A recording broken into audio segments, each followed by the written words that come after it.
or welcome back to my channel. My name is Bethany, and on this channel we talk about deconstructing from toxic religion, and we also shine a light on problematic Christian influencers, especially if they're exploiting their children on the internet. So if any of that resonates with you, like this video, share it with a friend, and be sure to subscribe. And also, if you would like to receive videos 12 to 24 hours early with exclusive content, you can either become a member or a patron, or if you just want to financially support me in any way, you can also buy me a coffee, which is all very much appreciated, and all in the description box below. Without further ado, we're going to talk about Brittany Dawn today.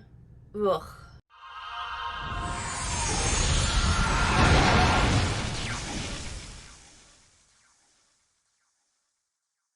Okay, Brittany uploaded 2 videos within the last, 2 weeks.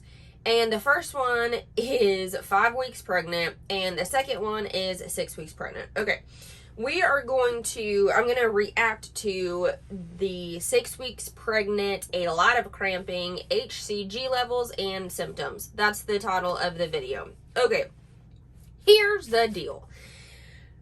I've had numerous people in the comments talking about, number one, to leave Brittany alone. She is saved now and she's turned from her ways. Whatever. This is the thing. She is a problematic Christian influencer, for one, and that's all we talk about her mostly on this channel. But for two, she also, in my opinion, exploits the children that she's had in her life when she was fostering. I mean, her miscarriage, all of these things she has monetized and she has exploited, okay?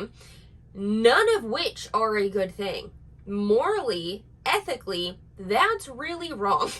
And the amount of people, not you, I know it wasn't you, but the amount of people in the comments when I talk about Brittany Dawn, it is astonishing. Even Carissa Collins, it is astonishing when people defend this behavior, the exploiting behavior. It's really weird.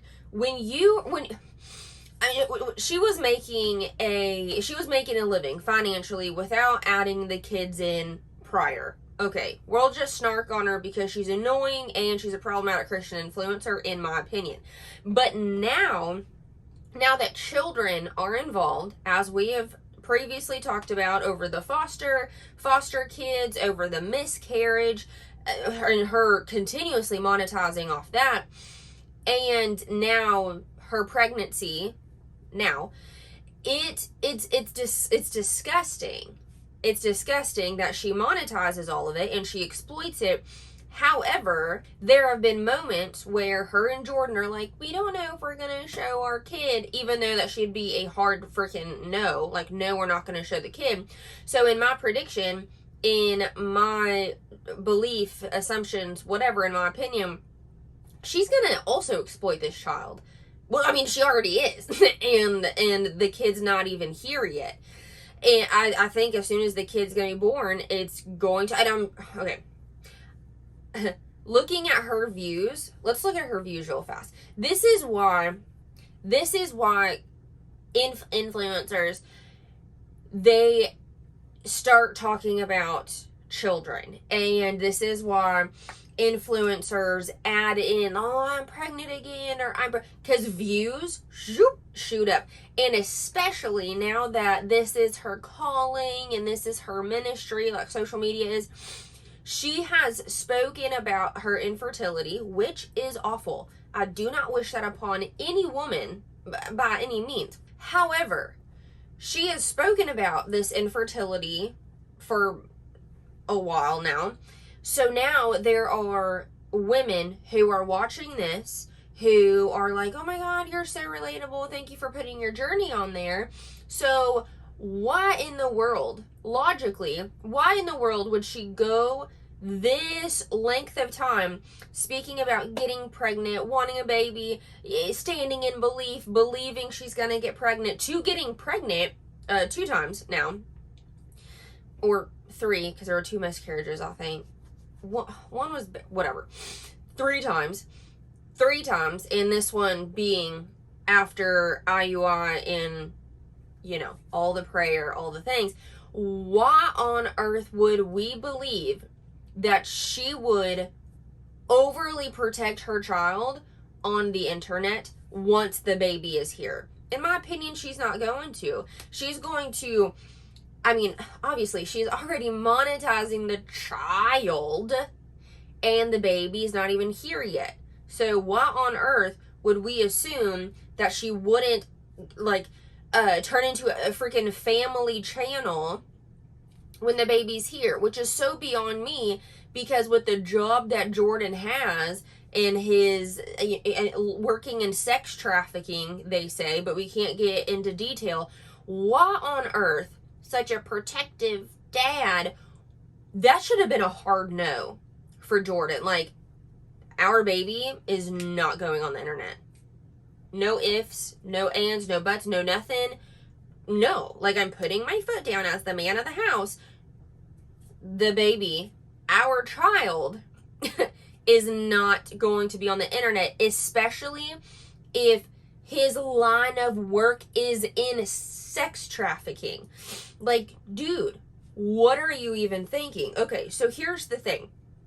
Josh from the Dad Challenge podcast, if you don't watch his videos, go watch them. He talks all about child exploitation. It's awesome. It's wonderful. He was talking about influencers who tell their audience, film everything, tell their friends and film it and then post it, and just tell the audience in general that they're pregnant in the first trimester. Okay, so I was thinking that surely Britney would tell her audience and tell her friends once she got pregnant in the second or even the third trimester, just to get out of the bushes of high risk pregnancy, if you know what I'm saying. So usually, if I am correct, and I think I am, if there's going to be something wrong with the baby, a potential miscarriage, it's going to happen in that first trimester. So I'm thinking that Britney is going to be coming at this in a more tactical manner, I suppose, and not tell literally anybody until they're out of the woods, until they're out of okay, first trimester, maybe in the middle of the second or the third, hey, we already know the gender, we've gone to the doctor so many times, and we're good to go. She wears baggy clothes anyway, so it's it doesn't really matter. But maybe her her dad and her mom and her close friends, but not the audience, dude. I was quite literally thinking that she was well beyond the first trimester. And then this bitch posts 5 weeks pregnant. I'm in what world? After you've already had the miscarriage, you're still monetizing it. The first time that she had the miscarriage, we've talked about it, and I was super iffy on should I talk about her monetizing the miscarriage. And it's no, we definitely need to talk about it, because this is wrong. This is gross. I am here for maybe a reel or a post hey, we really, this really happened, and we're really sad about it. Here's what happened. Y'all didn't know I was pregnant. I was getting ready to tell y'all I was pregnant, and then I had a miscarriage. Blah. Here it is. Okay, cool. Whatevs, man. But over and over and a reel, more reels, and this isn't on a non-monetized social media, dude. It was also on TikTok, which is monetized. Shorts, YouTube monetized, her Instagram monetized. So she continues to get paid over and over and over for retelling her miscarriage story. Okay, so that's why I was thinking maybe she's gonna wait. Well, she should wait. The smart thing to do would be to wait. And it's the exact opposite. So, like I was saying, Josh from the Dad Challenge podcast, he was talking about why influencers do not wait. And I think it is so like nail on the head what he said. The reason why influencers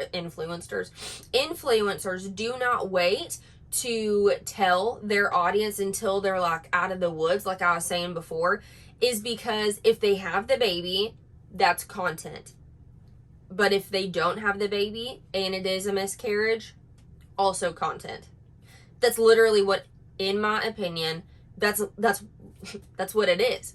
Because why on earth, if this was like her first go around and she was like, whatever, maybe it's a little different, but they've been pregnant before, lost the baby in the first trimester, and then like there's no other answer to why they would tell us right now other than content, dude.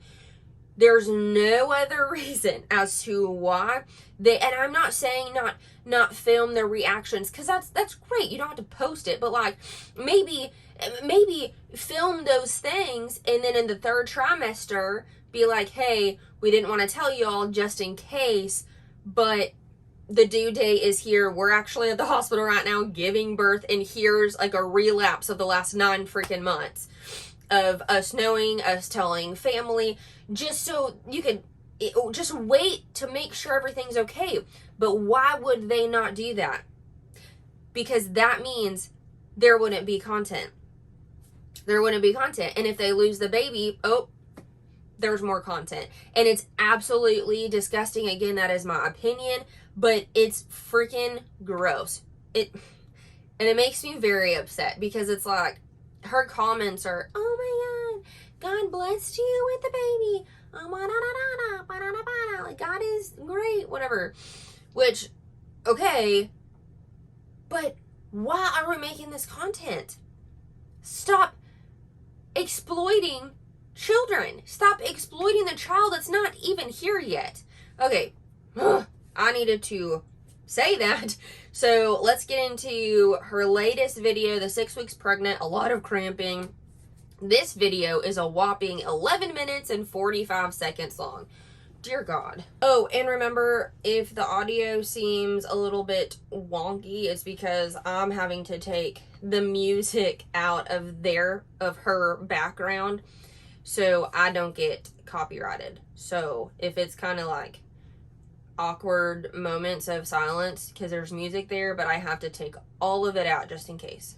Hello YouTube, and welcome back to my channel. I am officially 6 weeks and 2 days pregnant today, and I am in the thick of nausea. It didn't really set in until about 2 hours ago. It's now almost 3 o'clock. And so I haven't been able to eat a lot. I'm grateful. I'm so grateful for this symptom. It does give me, in a weird way, like peace of mind, because I haven't had a lot of nausea after like the 4.5 week mark. It really just turned into like a lot of fatigue, a lot of cramping. My boobs were really sore. I knew at some point it was probably going to kick in, and it's here. It has made its home in my belly, which is weird because there's a baby growing in here. I did go this morning to give more blood for peace of mind, so I'll get into that here in a minute, but I wanted to share these books that I'm reading with you guys because I know it's still early in my pregnancy, but I do like thinking about like the long game and what I want my birth to look like. You know, it just gives me something to like look forward to out of the first trimester.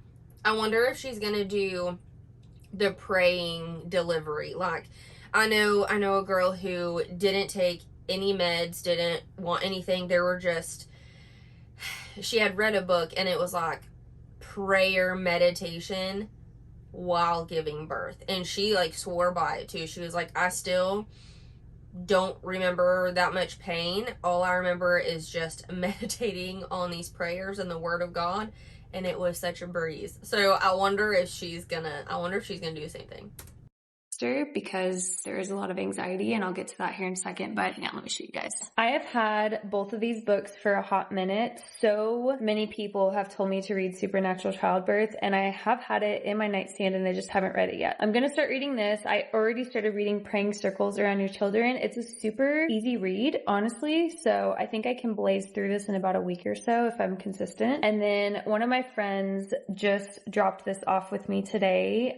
She read through it when she was having her kids, and it's natural childbirth the Bradley way. Don't know what the Bradley way is, don't ask me. This says, hold on. This says, hold on. Instead of distracting yourself from the birth process, you are fully mindful and wholly engaged during the Bradley's method of natural childbirth. I bet that is exactly what it is. I have no idea. I just know that I do want to try to have, to the best of my ability, a natural childbirth. Y'all, a little bump date. There's really not a lot to play with because I am only 6 weeks, but you can kind of see a little bit. See that little bump right there? There's like a little bump. That's not a lot. Honestly, it really is flat in the mornings. And then when I eat, dude, again, wait. I can tell that I like start to get a little bump. So she just said in the mornings it's pretty flat, but when she eats, I can see a little bump. Yeah, that's socially what we like to call a food baby, ma'am. Maybe that's just food in your belly, and it's actually not the child that you think is growing. Okay. All right. Again, dude, we're going to circle back. The only reason why she would be putting this out there instead of just making little snippets here and there, making a big O video collage as soon as they have the baby, is simply content. And that is it. I'm sure that's going to change here in the next couple of weeks. Oh my God. I paused for something else, but I'm going to zoom in on her hand. That's tan. That's a tanner, babe. Yeah. All right. So years ago, I think this was even either before or a little bit after her huge scandal, when she was still putting fitness content out there. She wasn't a Christian influencer yet. She tried starting this is when I was following her. She started a self-tanner business. Like, she just tried to develop a self-tanner and lashes, but that's literally only because she did it so much.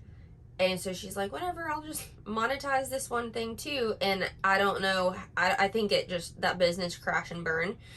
But this woman self-tans. Okay, for the amount of things that she says is toxic for your body, but she's going to continue to put self-tanner on quite literally the biggest organ that you have, and that soaks up everything. Come on, dude. Okay, so the reason why I initially paused it is because, okay, I don't know why I keep saying that. I hate myself right now. I don't know why influencer culture decided to start doing this and also start doing this, and then everything you say has a question. No, I did that wrong. And everything you say has a question, and there's never a period, and everything is in a higher register. And it also makes me want to kill myself sometimes when I hear these influencers talk like this, and they also do this all the time. And then, like, can we stop it? Nobody actually talks like that, and it's freaking obnoxious. I almost did it. I hate, loathe this. And then, like, I had to stop watching a fitness influencer YouTube. She's a bodybuilder. I would watch her a lot for inspiration and just whatever. But she talks like this in everything that she says, and it is awful. Why are we doing this? Stop it. The last fact, your beta now is 31,294. Wow. Okay, so that's good. It is really good. It looks really good. And your progesterone's at 31. Okay, is that good? It is good. It has to be more than 20. And then, of course, after 10 weeks, your body will naturally be creating the progesterone, so I'm not worried about it at all. See you on Wednesday. If anything else comes up, just let me know. Okay, perfect. Thank you so much. You're welcome. Have a good day. You too. What? I knew I'm worrying for nothing. Okay, so I'm going to sit down. First of all, I might go nap, and then I'll just fill y'all in on everything, because today was technically like not required to go in to get lab work. It looks like she has quite literally 5 eyelashes, like on the bottom, her bottom lashes. It looks like she has 5, just 5. This look is very the emo kind of no, the Hollister girls. I'm literally thinking about one girl in particular who would crazily do up her top lashes, and the mascara that she used would clump so much that it just like clumped together some lashes, her bottom lashes, so it looked like she just had 5. Literally what she's doing. Her friends, somebody needs to help her and say, ma'am, stop. Lab work for peace of mind, because I've had a little bit of an anxiety, which even as a Holy Spirit filled Christian is. Wait, in this, can we also stop this? Stop this. Nobody does it. Expected when you've walked through loss and you're now pregnant again. So, oh my gosh, that's so exciting. You know what would help with this anxiety is not putting shit out on the internet as well. Okay, this is great. Oh, baby, so I was in a meeting. Is everything okay? Oh no, everything is fine. I have good news. What's your good news? My number, are you ready for this? Oh, no. My number is 31,284. There's 2 of those little suckers in there. I don't know if there is. I mean, I'll send you the 6-week chart. It says it could be anywhere from like 1,800 number to like 54,000, but I'm also just 6 weeks as of 2 days ago. So it is really early for it to be that high. So Dude, again, if my husband knew that I was recording a conversation, I mean, obviously this isn't like a super private, look at that, look at her face, like super private conversation, but it's just I don't know, man, it's just a privacy thing. He would be so upset if he knew that I filmed a conversation and then put it out on a YouTube video and put it out on for content. Like, that's stupid. What? It's an invasion of privacy. I don't like it. I think there's 2 of them little suckers in there. 2 little twins? Little twins? I'm 6 weeks and 2 days. And honestly, I've been worrying for the silliest reasons. Like, my body is doing what it's supposed to do. I just got a call from our fertility clinic. I'll be under their care for the entire first trimester, which actually I'm so grateful for. It gives me such peace of mind, because they have done so many tests, so many rounds of blood work on me. Like, they've tested me for different things, different gene mutations. Like, they know what's going on with my body. And so to be under their care. You know who shouldn't know what's going on with your body? Literally, all of us. First trimester just truly gives me such peace of mind. I'm so grateful for just my doctor and the incredible team there. We're doing good.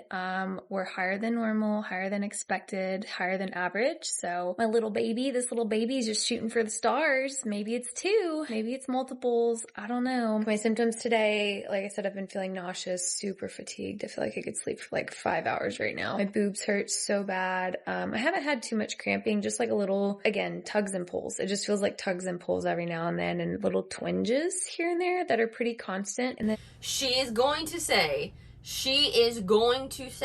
in my opinion, she's going to say, the baby's kicking already. I bet she's gonna freaking say, like, somewhere down the line, I already feel it kicking. Tugs and pulls. Maybe it's gonna be a soccer player. Maybe it's gonna be like Paul and a pickle player. Oh my god. I had a headache today too. That was another weird thing that I was like, don't know what that's about, but probably pregnancy related. Last night was really strange. Like, y'all are gonna think I'm absolutely crazy. I had a craving for ketchup last night. First of all, I love ketchup. Chicken nuggets, burgers, french fries. I love ketchup. A hot dog. Literally all the things that she does not eat. Craving a hot dog. But I was like, no, I need ketchup now. So Jordan was like, okay, well, like, what do you want your ketchup with? And obviously french fries sounded great. My friends got me started on like In-N-Out, and I just love their burgers. They're protein style, double protein style. So we went and got a burger. And so she doesn't eat the carbs except for the french fries. I think the protein style is without the bun. It's just I did it. Oh. It's just the lettuce wrap, which is a waste of everybody's time. But then she'll eat the french fries, which is what? 2 french fries? Come on.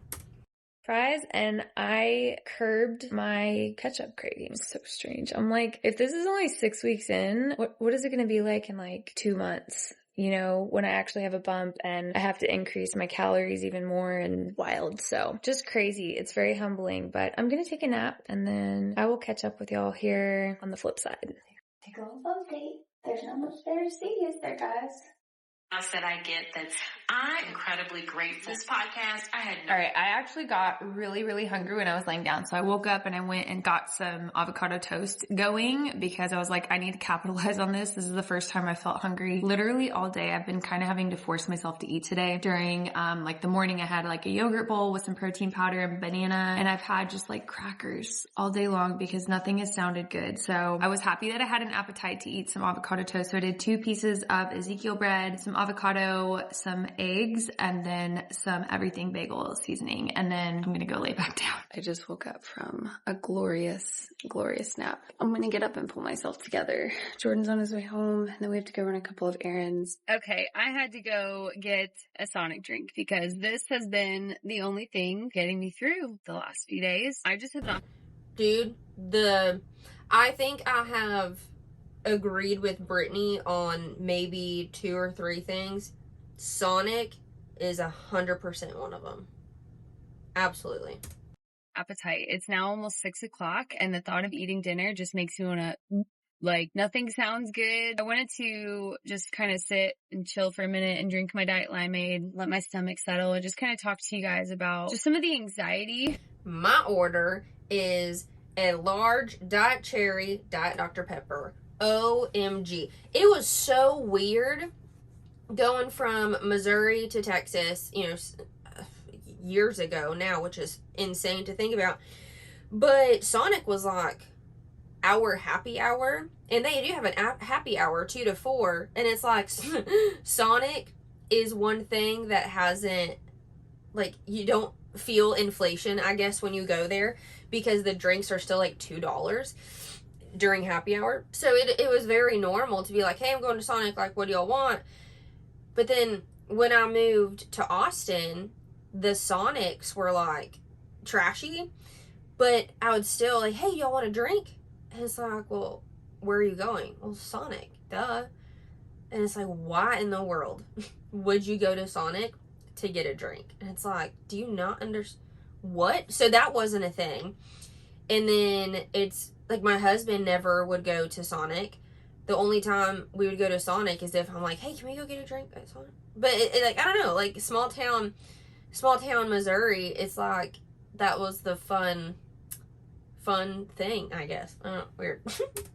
I've been feeling that I've been walking through. I genuinely don't know how people walk through pregnancy, much less pregnancy after loss, without Jesus. Like, he has been my saving grace. He has been my peacemaker, my waymaker, and he will continue to be all of those things. I don't know how people do it without him. It breaks my heart, because if it was not for having my eyes locked and fixed on the King, I think I would be an emotional mess right now. And wouldn't it be just like the enemy to try to sneak in and steal my joy and steal this season of happiness, of answered prayers, of waiting, of God's provision, by causing worry and fear and anxiety and doubt and all of these things that only come from the enemy himself, because he is a liar and he comes to steal, kill. Yeah. I have an issue with this. I'm not a mental health professional, right? But I feel, though, that Brittany Dawn's anxiety that she is feeling is perfectly valid, because she's lost a baby, right? She's already miscarried once. So now being pregnant and still in the freaking first trimester, Jesus, and letting everybody know about it, well, yeah, you're anxious, yeah, you're worried, but from her perspective, and I can speak on this because I have, not the miscarriage part, but believing that worry and anxiety all stemmed from a demonic force that's trying to steal your joy, versus, no, you've already gone through a traumatic event of miscarrying. So yeah, you're going to be anxious about it. Have grace on yourself and not blame Satan for literally causing everything, running havoc in your life. But it's like, no, like, you've already experienced the worst outcome. So it is not surprising that you would have anxiety during this pregnancy. Yeah, you can pray through it and ask God for provision and ask God to help that anxiety, for sure. Like, I'm here for that. However, the devil, we all know where anxiety and worry come from. It all comes from Satan. Or it's just because you've already had a traumatic experience. You know what I'm saying? Like, it doesn't just come from the enemy. It's not every bad thing. Joy. And so for me, I've just had to keep my eyes, like I said, locked and focused on him. It's a constant state of prayer. It's a constant state of worship. It's a constant state of surrendering my work. Which, I do have to say, that is exhausting. That can be exhausting. And she quite literally means a constant state of prayer, a constant state of worshiping. That means as soon as you get up in the morning, you're listening to praise and worship, you're surrendering everything to God, you're really honing in on what he wants for your life, which is, all beautiful and a good thing. But she actually means like a constant state of doing that. A consistent, nothing that's on the TV, nothing on the radio, nothing on my phone that doesn't have to do with God does not come into my, how do they say it? What's the eye, whatever, like the portal, but whatever, for your eyes. She actually means it. And so once if you kind of slip out of that constant state of worshiping, the constant state of prayer, you could feel shame because you think now that you're out of that constant state of prayer, and I hope she never fasts, but the constant state of prayer and worship, then the enemy can come in at any moment because you're not praying. You're not. So there's a thought that if I watch TV for a little bit, or if I just kind of read a book that doesn't have to do, that is opening up a part of the day to where the enemy can come in and give me anxiety and give me worry and give me all these things. So I have to be in a constant state. She quite literally means a 360, well, not 360, but like 24/7 constant state of prayer and I almost said prayer and anxiety. No, prayer and worship. Because if she doesn't, then the enemy could come in at any moment and give her that anxiety and worry. She actually means that, because that's what I used to believe. Instead of just really chilling, and I would assume that when she was napping, she had praise and worship on her. She had a Christian book, a podcast, a sermon, whatever, constantly going, which I'm not saying that's a bad thing. Because that in itself isn't, but the belief that if you stop doing that and chill and just kind of take a break, then the enemy can come in. That's not how that works, and that's also exhausting because your brain never takes a break, to be honest. And my thoughts to him, to Jesus, asking him to come in and renew my mind to dwell and focus on the things that are true, that are holy, that are righteous, that are pure, that are set apart from this world, what God says about me and about my situation and about this pregnancy and about this child, more than what anyone in the world would say or any statistic or anything. You have to stop it. You have to silence those things in the name of Jesus, because if you don't, it will literally consume your mind. And yesterday was just one of those days where hold on. Wait for nausea. Yesterday was one of those days where I just woke up and I felt like it was already trying to come after me. I mean, I've been in this constant state of war. When I say constant state of war, I don't mean like striving and really like having to battle. I mean, like, I have to be aware to know that my mind is a battleground and I want his peace above all else. And so, yesterday I woke up and I just felt like immediately I was worried. I was anxious. I had zero reason to be, besides the fact that I didn't wake up nauseous like I expected to. Which is like, and that's what she's missing. She has, if she went to a therapist and she explained, hey, I have anxiety and I don't know why, there's no reason for me to have anxiety, and she gave the therapist like her past of miscarrying a baby and now she's pregnant, wouldn't you think that that could be where the anxiety is coming from? And neither good nor bad. It's just telling you where the anxiety is coming from. Acknowledge that and you can move on with your day. I mean, easier said than done, obviously. But it's like, I don't know where this anxiety is coming. And I'm laughing just because it's like, duh. Duh. Of course you have anxiety, and that's okay. Anxiety is not a bad thing, but Christians like to categorize these negative feelings, shame, anger, worry, anxiety, that Christians like to categorize those things with, or label those things as from the enemy, because they kind of give you an uncomfortable feeling. Then you don't deal with the feeling and you don't work through the feeling. You have the feeling and all of a sudden it's like, no, it's from the enemy. God, fill in the blank with whatever scripture is in the Bible about the negative feeling. And then you go back to the worship and you go back, instead of feeling the anxiety, saying, okay, well, this is neither good nor bad. Like, where's this anxiety coming from? Acknowledging where the anxiety is coming from, like, oh, well, that makes sense. Like, of course I'm feeling anxiety and worry because I've already lost a child to miscarriage once before and I'm pregnant again. Okay, well, God, like, what can we do with this anxiety? Like, how can I overcome it now? Like, work through it, dude. Of course, like, I kind of feel bad for her, to be quite honest, because she's saying, like, these are bad, and I don't know why I have anxiety, and it's from the devil, and I'm waking up, and I'm super anxious. Yeah, no shit. You have every right to be anxious, ma'am. Take a breath.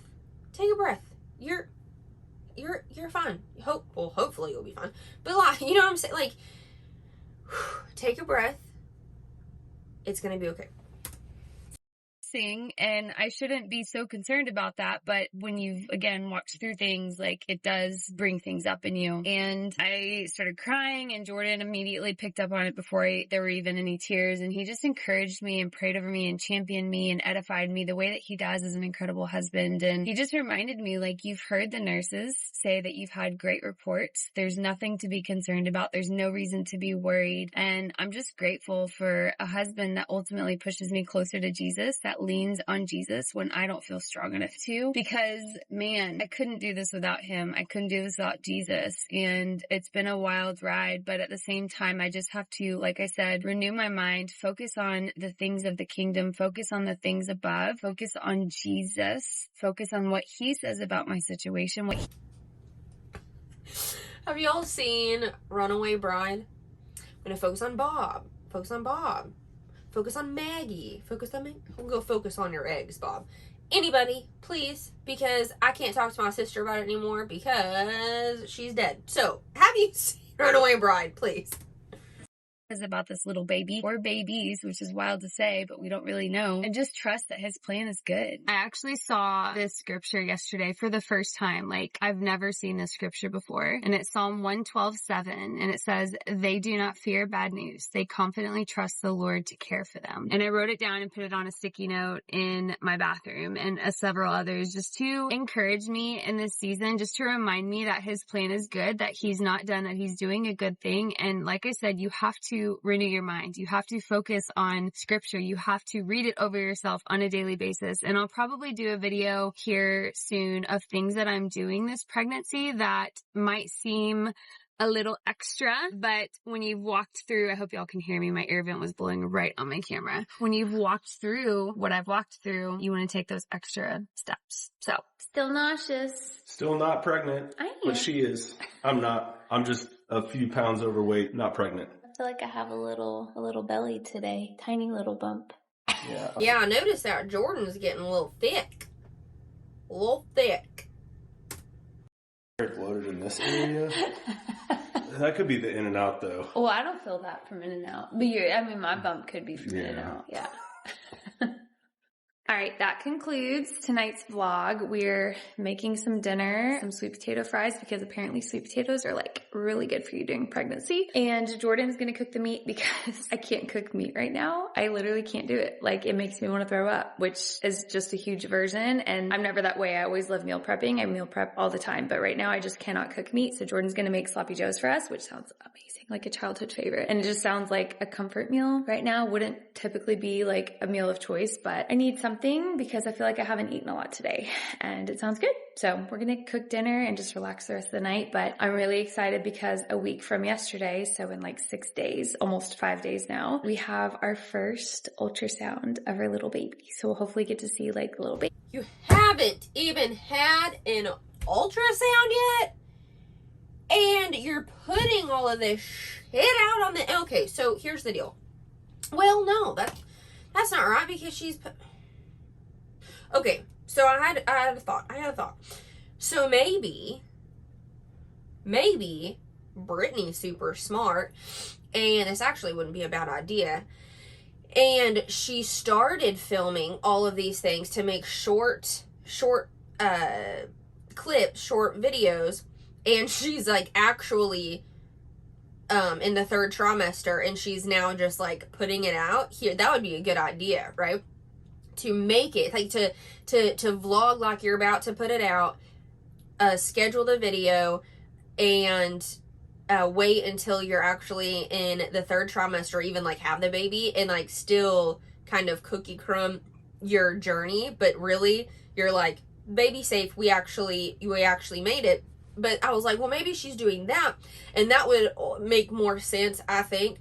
So we're not just like wondering like, oh my god, is the next video gonna be about a miscarriage again? Because God only knows, to be quite honest. But then I'm like, no, because I look on the Snark Reddit page, and the stuff that she puts on Instagram right now, like her stories even, it lines up with this timeline. Like, it lines up with 3 days pregnant, I'm feeling kicks, which obviously that's not happening, but it's like 5 weeks pregnant, 7 weeks pregnant, you know what I'm saying? So that lines up with this timeline, so that wouldn't make sense, though it would be a really, really good idea.